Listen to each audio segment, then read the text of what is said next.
Welcome to the Thanksgiving edition of the Power Suite podcast. My name is Chris Van Dyne. I am here with my good buddies and my Thanksgiving partners, Jim Seaman and Robbie DePola. Welcome back, and hope everyone's excited for Thanksgiving. How do you guys feel about Thanksgiving, Jim, Robbie? It's all Uh, yours. go ahead, Robbie. Thanksgiving's always a fun time for me personally. My parents host it every year. So we're about up to 24, 25 people all cram into the table that my parents set up in their living room. Chance to see everyone. My family's kind of rare. We actually get along pretty well. We all kind of like each other. I know that's not the case a lot of times. So this is actually a holiday I really look forward to, and I look forward to seeing my whole family. How about you, Jim? Me personally, I enjoy Thanksgiving. I get to spend it with my mom, and I get to make the turkey, and I actually enjoy the turkey making everything. I make a damn good turkey if I say so myself. Hell And yeah, Jim, strut your stuff. well, it's always moist, and that's the important part. Always got to keep it moist. Of course. And Hope Gina's listening. so I do enjoy that. And what about you, Chris? I have nightmares of worrying about how much weight I'm gaining from Thanksgiving dinner, and how I'd immediately have to cut all the weight off the following day from my wrestling day. So, as a segue, I wanted to ask, because I'm always curious about other family dynamics. Who's your least favorite person to see on Thanksgiving? Like, everyone has that family member. They walk in the door, you're like, dang, not him. Oh, so Jim, who is your least favorite family member to see on Thanksgiving? I don't have a least favorite. I actually love my family. I don't always like them, but I love them. So I don't have a least favorite. Ah, all right, Robbie. Yeah, Chris, I don't mean to take the same route as Jim, but I'm kind of the same way. Like, I mean, I have the ones in my family that I get along better with than others, but for the most part, we all get along and we enjoy seeing each other. So, And yeah, this will my actually family be my dynamic, I mean, kind of like, I mean, we'll be at each other's throats sometimes. We'll get in fights. There's things we don't see eye to eye on, but at the end of the day, kind of like Jim said, they're my family and I love them. So yeah, I'm gonna have to kind of take a cop out on that one. Yes, it's not a cop out. good. But I have some what about you, Chris? Who do you freaking hate? weird family members. You know, I'm not going to call anyone out because I know some people listen to my podcast and my family, but I have some weird cousins, and you know, I Chris, it's not. some Yeah, I got some weird family members that I just. calling some people I'm weird. never complaining if I don't see them. Most of my family I like, but there's a few guys in my family that I wouldn't mind kicking them in the balls when I see them. You know, yeah, yeah. All right. Well, let's get into the games. Yeah, I Okay. was hoping for a little more out of that, but Yeah, sorry about yeah, that. That one's you know, glad to hear that we all like our brothers and sisters and our families, and we're all best friends with them. All right, Robbie. I'm sorry, Jim. Off a 3-0 week. Great job. I'm sorry, 2-1, 2-1, but still, 2-1. Jim has. I wish 3-0, but Liberty let me down there at the end. Yeah. Oh no, wait. I think I actually made a mistake. I thought you caught me, but I think you're actually still one game behind me. Okay. So that is, yeah, you're getting there. You are close to me though. So yeah, so you're still one game behind me. I had you 3-0 for some reason, but actually, yeah. Well, I have to double check that. But yeah, 2-1 last week. You had Liberty was a close call. You had LSU, which was an easy winner. You had the under, which in Marshall, South Alabama, also an easy winner. So we'll let you lead it off this week. Which is actually a shutout. So yeah, nice. All right, this week I actually get to do a little MAC because there's a couple of MAC games going. So I'm actually going to take Northern Illinois minus 18.5 over Kent State. Northern Illinois needs a win to become bowl eligible. In the series, Northern Illinois is 11-1 straight up, 8-4 ATS. They last met in the 2021 MAC championship, which Northern Illinois won 42-23 as a 4-point dog. So that one's just trying to get to bowl eligibility, and the other one's just trying to end the season. They've come a long way in just a couple of years, down a long way. This year, Northern Illinois has the number 2 rush offense in the MAC. They also have the number 3 total defense, and that includes the number 1 passing defense in the MAC. And I'm sorry, they're number 3 in total offense, and they're number 2 in total defense. Kent State, on the other hand, they're number 10 in rushing defense, number 10 in total defense, number 10 in rush offense, number 11 in passing offense, and number 12 in total offense. Northern has a 55-14 win over Akron, who beat Kent State 31-27. So they can put up points, and they will put up points in the MAC game. The Huskies had a loss a couple of weeks ago to Ball State, where they gave up a final play field goal because they let Ball State hang around. That same Ball State team beat Kent State last week 31-3. So I don't think Northern's going to take any chances. Last week, Northern shut down Western Michigan. Western Michigan just had 18 rushes for 24 yards, 206 total yards, and they shut them out 24-0. For the most part, Kent State this year is 0-10 straight up and 1-8-1 ATS versus FBS foes. Their only win is against an FCS team. They lost their coach last year. They only returned 4 starters this year. It was a total rebuilding year for them, and it has been a total rebuilding year for them. And I just think Northern needs it. They want it. They're going to get it. And I think they just power through this, and they'll cover the 18.5. Exactly what I need. I'm going to get. I need Jim to give me more winners. So hopefully we get one here. Northern Illinois against Kent. Yeah, Kent's taking a pretty big turn for the worse in the last year. All right, Robbie, 1-2 last week. Oregon, that was a good call. They're just steamrolling everybody. Tough game for Oklahoma last week. Dylan Gabriel got hurt. You can't count on that. And Michigan Maryland under wasn't a bad call. Just one touchdown too many in that game. Otherwise, you cash it. Yeah, just a bunch of close losses. That seems to be my MO on those. Robbie lost the total.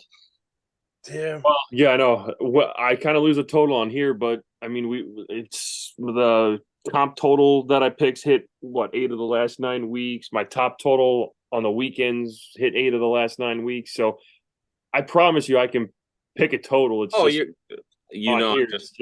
just joking. Yeah. No. I think I've got one more win on the totals than you. So. No, you got like 4 more wins on the totals than me, Jim. I'm 1-11. You're 5-7. Oh, okay. I'm way in the rearview mirror on totals, but you're better on sides. Thank you, Jim. Thank you for always seeing the positive. That is a Jim Seaman special. Yes, it is. So I know I've talked on this podcast before about the Sun Belt's kind of been a conference I've kind of steered away from for the majority of the season. Just beginning part of the season for the Sun Belt didn't really shake out how I thought it would. The last few weeks, it's kind of been getting back to where I thought it would be. App State's in the hunt for the Sun Belt title game, as is Coastal Carolina. But going to go with a team here that, surprisingly enough, is just 1 win away from a bowl, and that's Old Dominion. They're -3 at home against Georgia State. Like I mentioned, Old Dominion, before the season started, they didn't really have high hopes for the season. Well, in terms of the media projections, They were picked to finish toward the bottom of the Sun Belt East. And in that conference, I mean, especially that division, they got to deal with James Madison, Coastal Carolina, Marshall, App State. So a lot of tough teams in that division, but they're sitting at 5-6 right now. Georgia State, on the other hand, opened the season 6-1.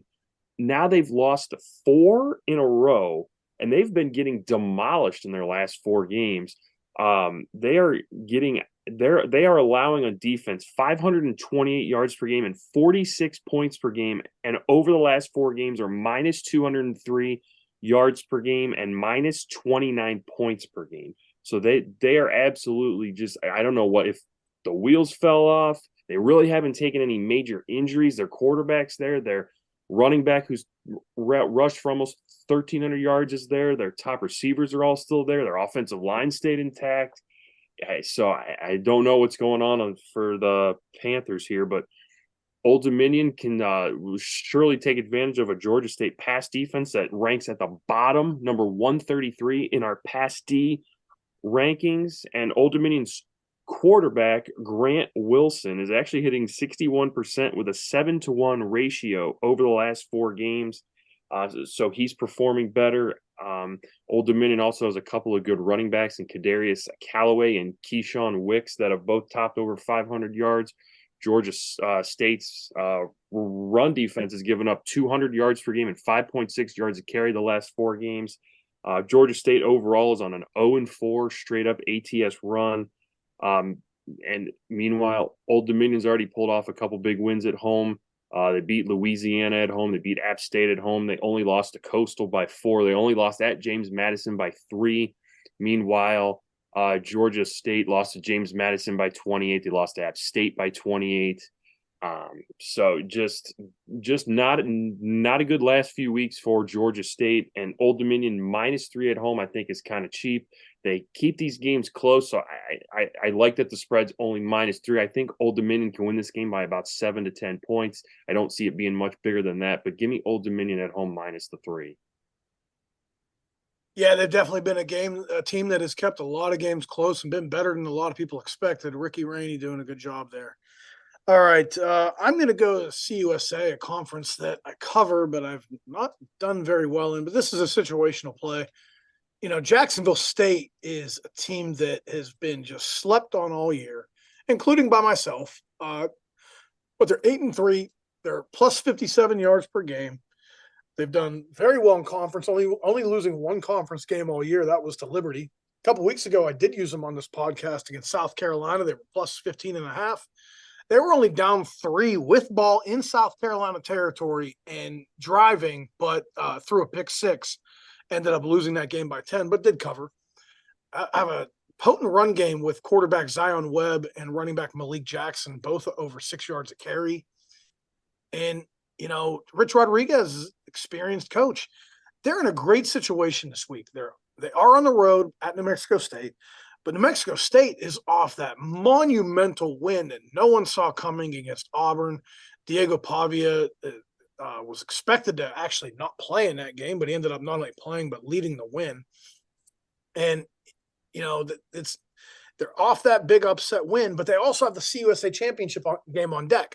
Now, if Jacksonville State was eligible, this game would actually decide who goes to the CUSA championship game. Because Jacksonville State, because this is their first year in transition, much like James Madison, who can't play for the Sun Belt Championship or go to a bowl game, Jacksonville State's in the same boat. Very similar record for New Mexico State. They're 9-3. They get the extra game because they played at Hawaii. So this is actually their 13th regular season game. And they're plus 3 yards per game and plus 7 points per game in conference play, whereas Jacksonville State is plus 10 points per game, plus 34 yards per game in conference play.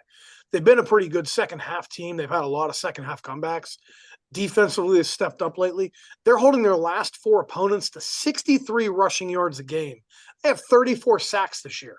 So pretty good defense, especially against conference opponents, only allowing 22 points a game in conference play.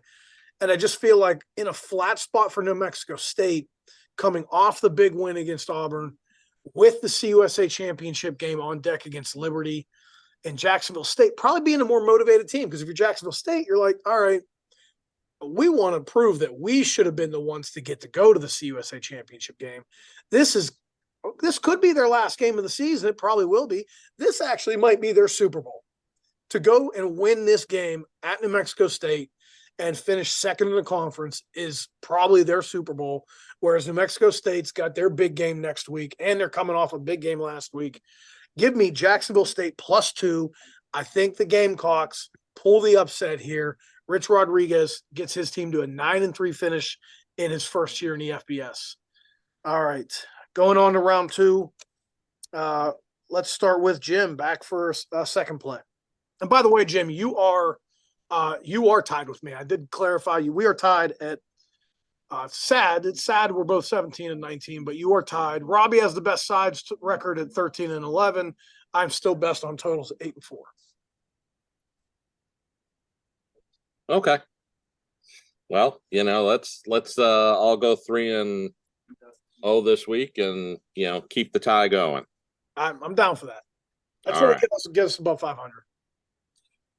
All right, I'm going to go back with my favorite from last week, and I'm going to go with LSU -11 over Texas A&M. Last week I went with them. They were -31.5 over Georgia State.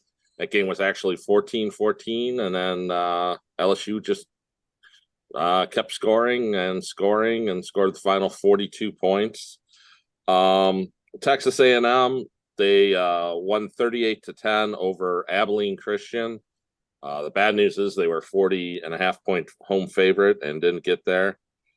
Big thing here is head coach Jimbo Fisher, of course, is gone. So they're not going to try to win one for him to send him off or anything. He's gone. They're on the road. A lot of these guys are probably looking at where they're going to end up next year, or the transfer portal, just kind of waiting to clear out their lockers and get going. And then I think the bigger point, as you've pointed out, Chris, is head coach Brian Kelly wants to get his quarterback, Jaden Daniels, the Heisman. Last week, Jaden Daniels was 25 of 30, 413 yards, 6 touchdowns, no interceptions, rushed 10 times for 96 yards and two TDs. No other quarterback attempted a pass. He wasn't trying to get any, backups in.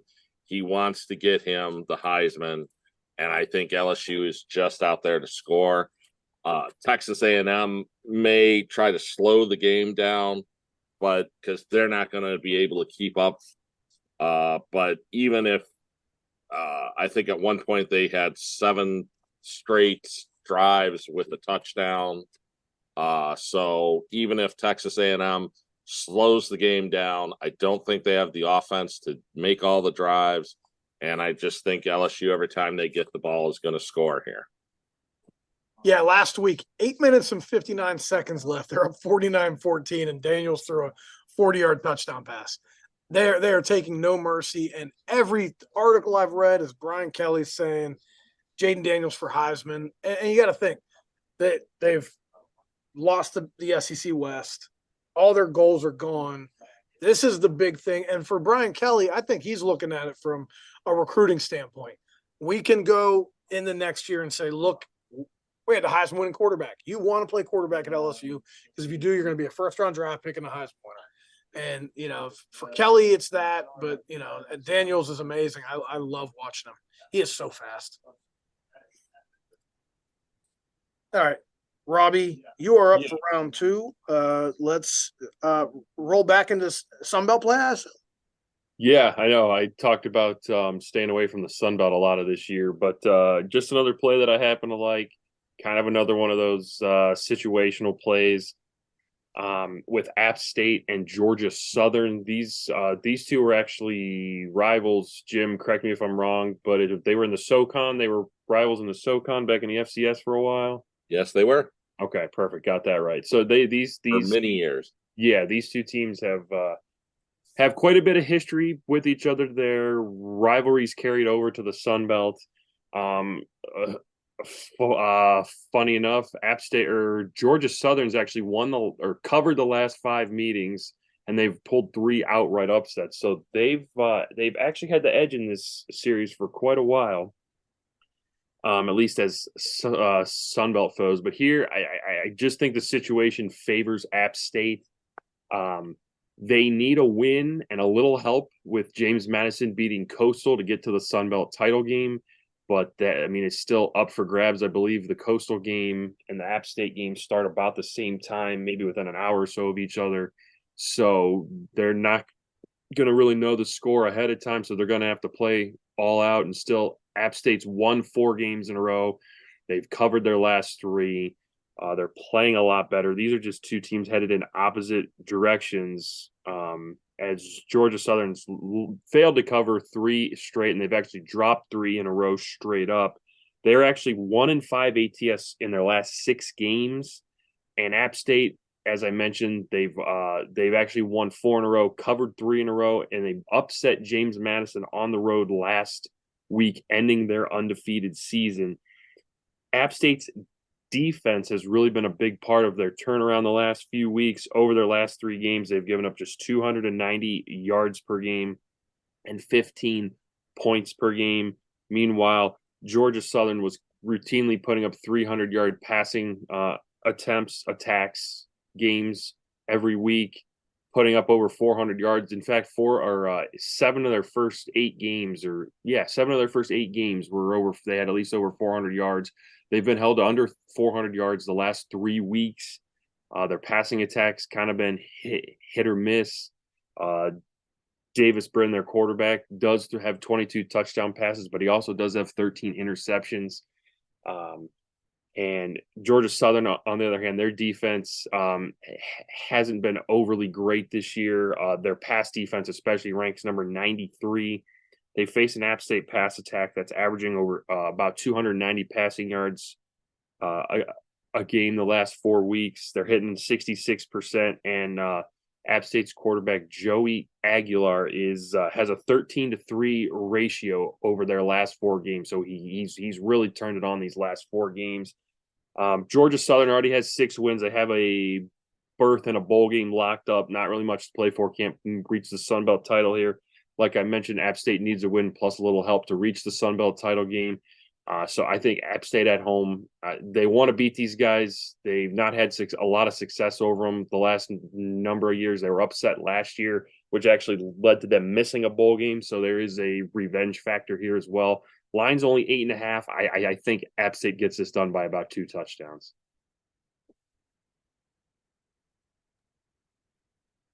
Chris, on to you for your my bad. I'm sorry. second play. I need a little wake me up. Oh wait, I got something here. Oh boy. Oh no. I know Robbie gifted me something today. I got some Woo energy drink. I'm bringing it back. That's right. A different flavor this time as well. Yes, dragon fruit. I'm kind of lagging here. We had practice. I'm tired. Energy and focus mushroom blend. I'm going to suck some mushrooms. Dragon fruit flavor mushrooms. I have no idea. It's probably gonna be awful. Yeah, I'm gonna go to the Pac-12. I like Washington State this week, plus 16.5, as my dragon fruit just exploded all over my desk. Oh crap. Yeah, New York Kevin's gonna run and get me some paper towels right now because I got dragon fruit all over my desk. Yeah, Washington State is New York definitely, Kevin handy. Washington's been a fortunate little bit team. They were outplayed for a lot of that Oregon State game last week. Outgained 317 to 272. They only beat Arizona State by 8 earlier this year. Had a 280 yards in that game. Their run game has been shut down a few times this year. They have struggled to run the ball at times. Only beat Arizona by 7 earlier this year, although Arizona has ended up being a much better team than a lot of people thought they would be. And I just think that Washington State, in what is not the last Apple Cup, we thought it was going to be the last Apple Cup, but has turned out to be not the last Apple Cup, because the Apple Cup is going to be extended for another few years. They've signed a contract to play it through 2028. It's going to be played in Seattle next year and then back in campuses the following few years. Give me Washington State plus 16.5. I think the Cougars are going to be very motivated. And, they had a rough stretch a few games. They had lost 5 straight. But last week, what's going to make you feel better? Beating up on Coach Prime's team. They absolutely slaughtered them 56-14. I think this is they got right. Now they're confident. They're going to go into Washington, play them tough, keep this game close. I think Cam Ward's going to have a big game against that Washington defense. Might even pull the upset. I might sprinkle a money line bet on this game because Washington is dealing with unbeaten pressure. And I don't think they're a perfect football team that will run the stretch of the season. So this might be the game they lose, or they might lose in the Pac-12 championship game. Give me Washington State plus 16.5. Thank you, New York Kevin, for cleaning this mess. Thank you, Robbie, for giving me a drink that would explode in my face. Hey, I didn't shake it up. That might have been one of our other lovely coworkers. It's been sitting on my desk for the last. When did you give that to me? This morning or yesterday? Yeah. No, this morning. Yeah. It's been sitting on my desk all day. Someone could have shooken it up. Freaking exploded. What the heck, Ric Flair? That's that energy. Woo. Yeah, Yes. pop. It just explodes out of the can. It just explodes in your mouth. I had Ric Flair juice explode all over my face. You and about 10,000 other women. Wow. All right. Oh, this has gotten a little X-rated here. I like it. Robbie coming with the X-rated talk. All right. Let's get some triple X-rated talk from Jim on our total split. We get rated G talk. I got a triple T. Texas Tech. Oh, Under 54. yeah, Oh, Jim, come on. That was I've good. heard one. At least it was quick. That's what she said. But anyway. All right, Jim. Oh, where has this gone? Weird places, which is how Yep. I like it. I like it when we go weird places. Yeah, we know. You're the weird person who comes to dinner on Thanksgiving, Chris. I'm the one all my family members are like, oh, crap. Yep. Oh, is he coming? You might be onto something there, Jim. Anyways, under 54 in the Texas Tech game. Texas just has to win here to make it to the Big 12 championship. Winning, they're in. So if they get a big enough lead, they're just going to sit on the ball, slow the game down. Power plays is showing 32-14, with Texas having a 491 to 291 yard edge. So that's 46, nice 8 points under there. Texas, their games are averaging 33-18. That's combined 51 points. Texas Tech games are averaging 28-24. It's a combined 52 points. 8 of Texas's 11 games have gone under, and 2 of the 3 games that didn't go under only went over by 3.5 points. On the other hand, Texas Tech, 7 of their games have gone under, and of the 4 games that went over, 1 went over by 1 and 1 went over by 3.5. So other than a few games this year, there haven't really been massive explosions of offense. So I think it's a nice play. This is a Friday game, but since we're recording on Tuesday, be up there nice and early for you. So as I said, I just think these are 2 teams going to play it out, keep it a little bit low scoring, and under the 54. Sounds good. Robbie, where are you going with your total? Yeah, I'm going to go out of the normal for me, and I'm going to go to the American Conference here. Going to go with the team that we had in the mix as a star-rated total last week. I think we've used them a couple of times, actually. Going to go with the Memphis Tigers. They're traveling to face Temple. Memphis is a team that can put up a lot of yards and a lot of points. Their last 4 games, especially, they're putting up 519 yards and 46 points per game. But their defense, on the other hand, has not performed well for much of the season, especially of late. Over their last 4 games, they've allowed 502 yards per game and 42 points per game. They're facing a Temple pass defense that we rank number 132. And over their last 5 games against non-option teams, because they did face Navy a few weeks ago. But in their last 5 games against non-option teams, they're giving up 313 pass yards per game. They just gave up 323 last week to UAB.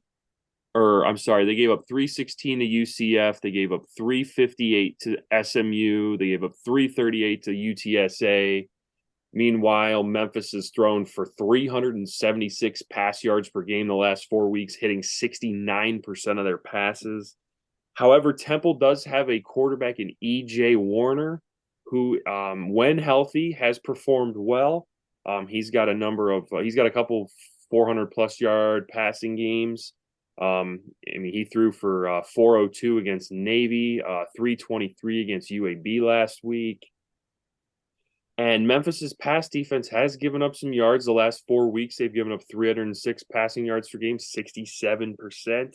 So I envision Temple being able to move the ball some here, especially with Warner at quarterback.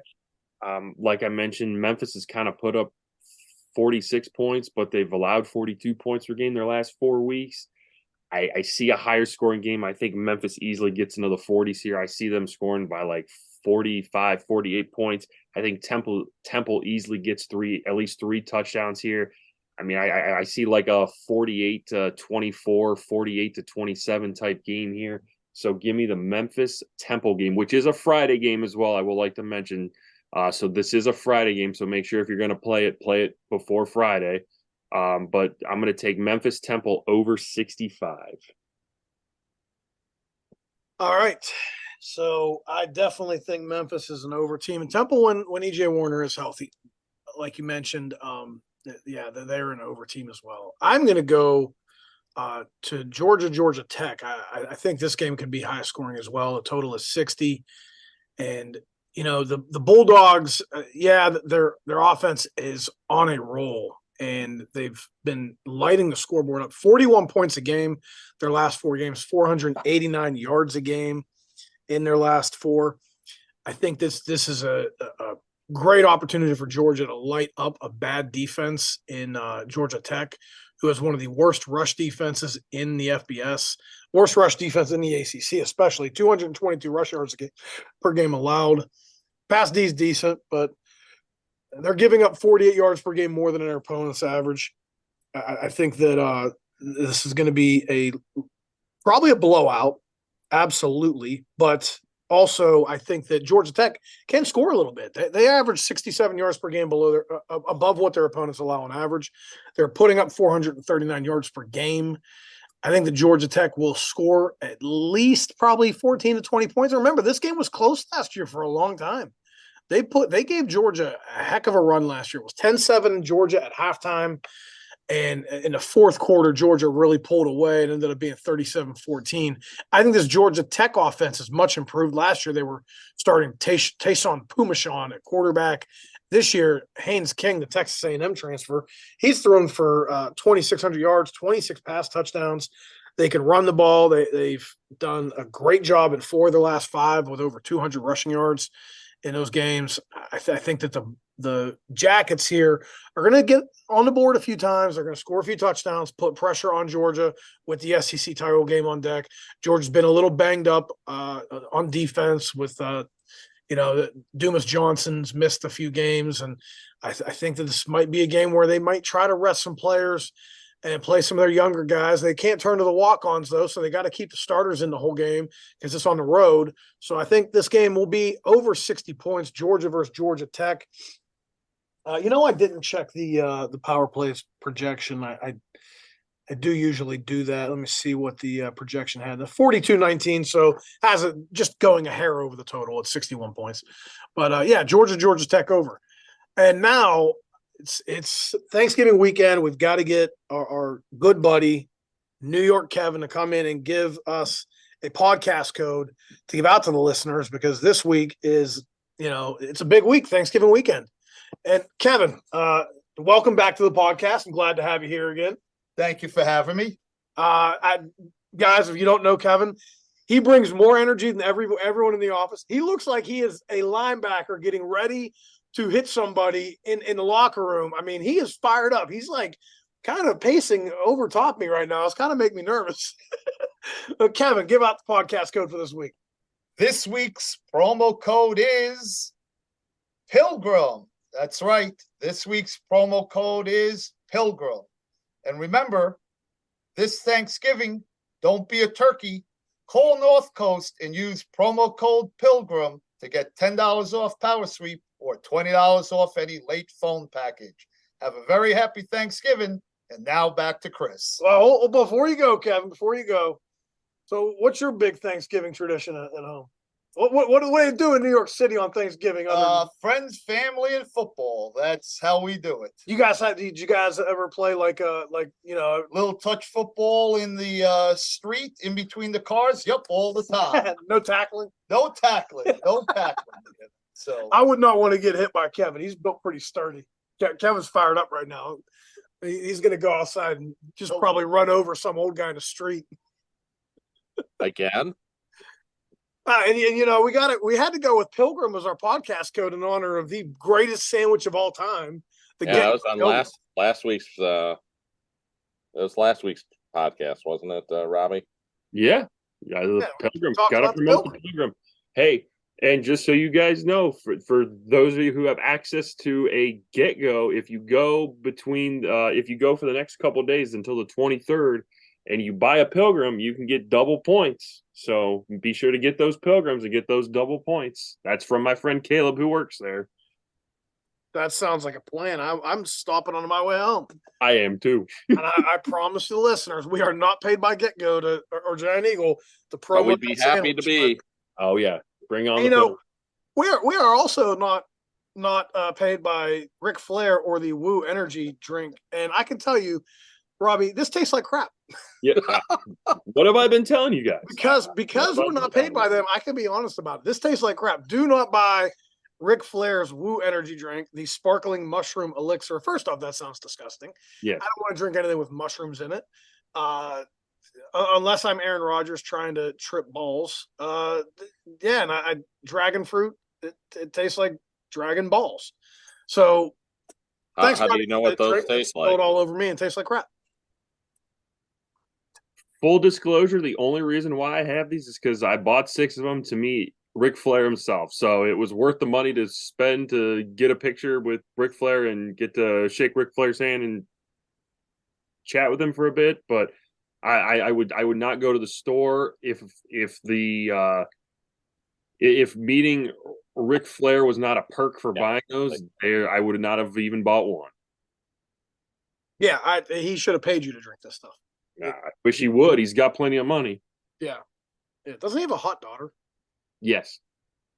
Who's a very good wrestler as well.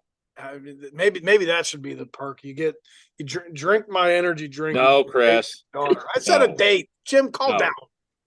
Calm down. You're a married man. I get it, but geez. And on that note, it's not as bad. It's not that bad. It's just not good. It's just bad. Yeah. All right. Thanks again to listeners. I hope everyone has a great Thanksgiving. I hope everyone brings in some winners. Kevin mentioned it. Family, friends, and football. Football is a staple on Thanksgiving weekend. We're hoping to bring you some winners. So make sure you call 1-800-654-3448. Jump on board for this week's exec package. We've got our Turkey Day special. If you call in on Thanksgiving morning, I'll be here. I'll be here 9:30 to 12:30. Or 9 to 12:30.